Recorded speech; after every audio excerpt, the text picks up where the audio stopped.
I have taken the liberty of naming the mega earthquake predicted to occur between Japan and the Philippines in July 2025 the Nankai Trough offshore earthquake. Since the video predicting this magnitude 9 to 10 catastrophe was released, it has created repercussions, especially from the English version. This time, I would like to follow up on that issue and delve into what the world will be like afterwards. According to the prediction dream by the female manga artist Ryo Tatsuki, the exact date seems to be around 5 a.m. Japan time on July 5th, 2025.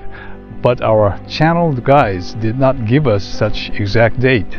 Instead, we were told that it was one of a series of natural disasters incurred as part of the ascension process of the Earth, shifting to the fifth dimension. Therefore, it is more important to understand the process of the dimensional shift and ascend together with Gaia, the consciousness of the Earth, rather than precisely predicting the event. The term ascension may be foreign to some, so let me give you a brief explanation. Prior to the current civilization, other civilizations had emerged and disappeared many times in the past on Earth. Before this civilization, there was Atlantis and Mu, about 12,000 years ago. And long before that, there was a Lemurian civilization. Hawaii still strongly retains the vibration of Lemuria, but that's a side note. What's interesting is that each civilization continued in a cycle of 12,000 years before it was destroyed. 12,000 years is also the cycle of catastrophic natural disasters on Earth. By examining rock strata and ice core samples from various places, it was found that large-scale volcanic eruptions and subsequent ice ages repeated every 12,000 years, and that the scale of these events intensifies every 24,000 years. In other words, a certain cyclic factor had caused the devastating catastrophes and destruction of civilizations. In the meantime, Gaia has experienced a dimensional shift called ascension each time. When Gaia releases negative energies of thoughts and actions accumulated by human beings, natural disasters are induced. It is a defense mechanism and self-healing function of the Earth. We are approaching the major upheaval of this 24,000-year cycle, and we are entering the stage where we are about to experience it. If humanity chooses unity and harmony over division and chaos, it would stop accumulating negative energy further. I believe that it is therefore still possible to mitigate the natural cataclysm. However, if we continue in the same mindset and lifestyle, no action will be taken until the majority of people who have not yet experienced the fury of the natural disasters are actually affected. If we do nothing, and when July 2025 arrives, meaning the mega earthquake off the Nankai Trough strikes, one possible scenario could be the eruption of Aira caldera in Kagoshima Prefecture, Japan, which is one of the supervolcanoes on Earth. I had a chance to actually visit Sakurajima in 2023. At first, I didn't know where the Aira caldera was. Upon closer inspection, I found that almost the entire area of Kagoshima Bay was the large caldera. Sakurajima is only a small part of it, so you can see that its actual size is really of a supervolcano. Let's take a look at the video about the Aira caldera. Aira caldera.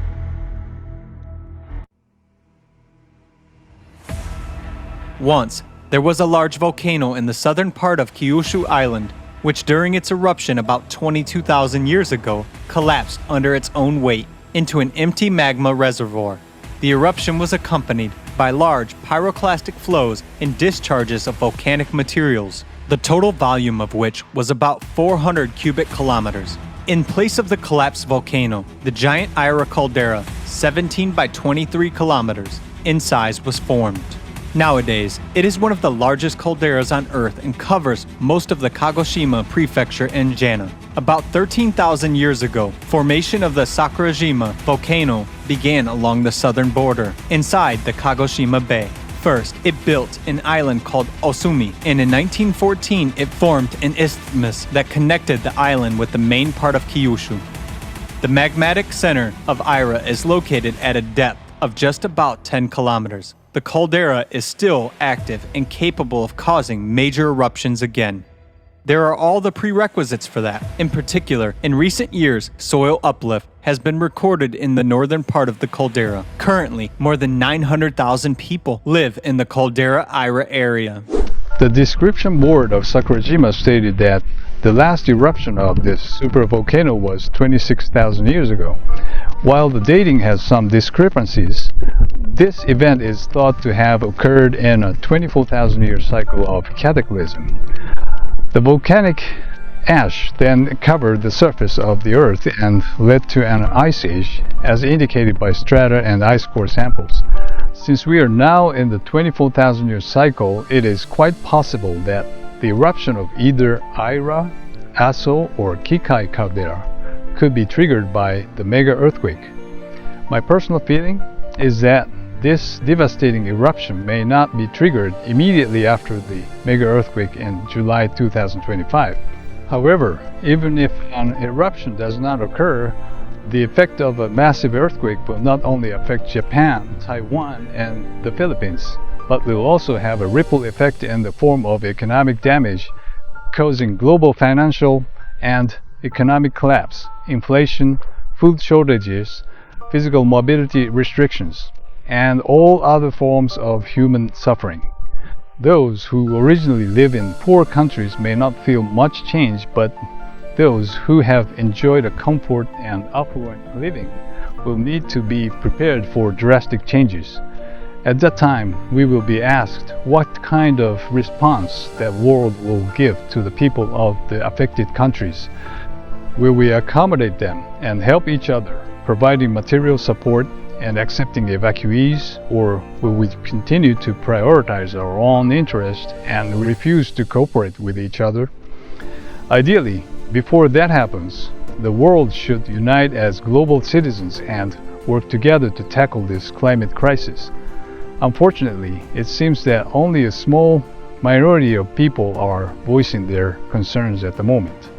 On the other hand, from the end of this year, 2024, the unknown energy of the 24,000-year cycle will become stronger, and the magma will become even more active.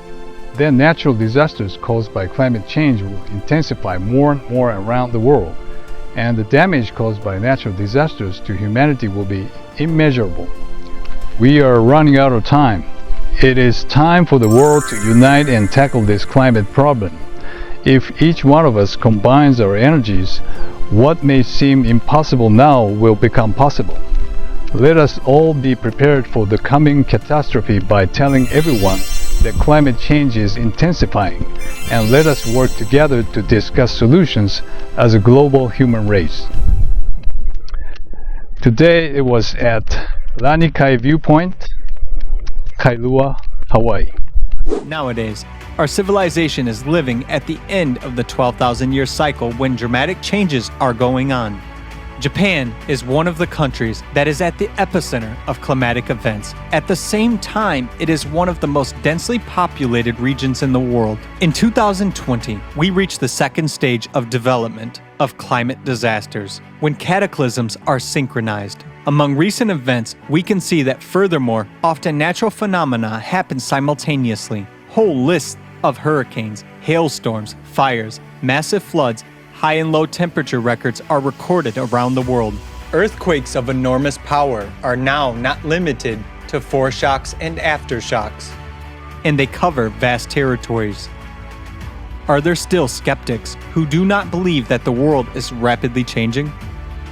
Should we really wait for natural disasters to force us to stop seeing people outside our circle as strangers and aliens?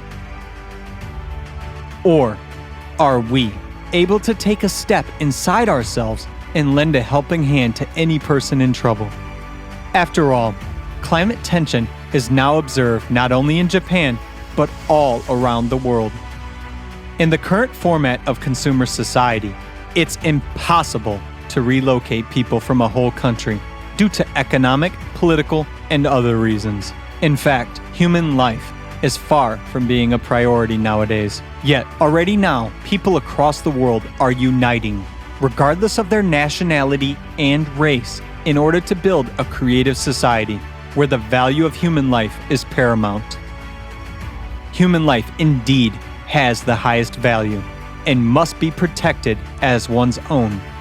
The purpose of the creative society is to ensure and guarantee the value of every person's life. If one person is valuable, it means all people are valuable.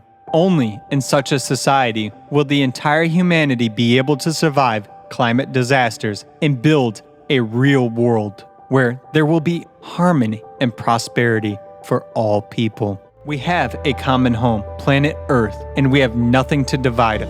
We, people ourselves, can build a different world worthy of humanity.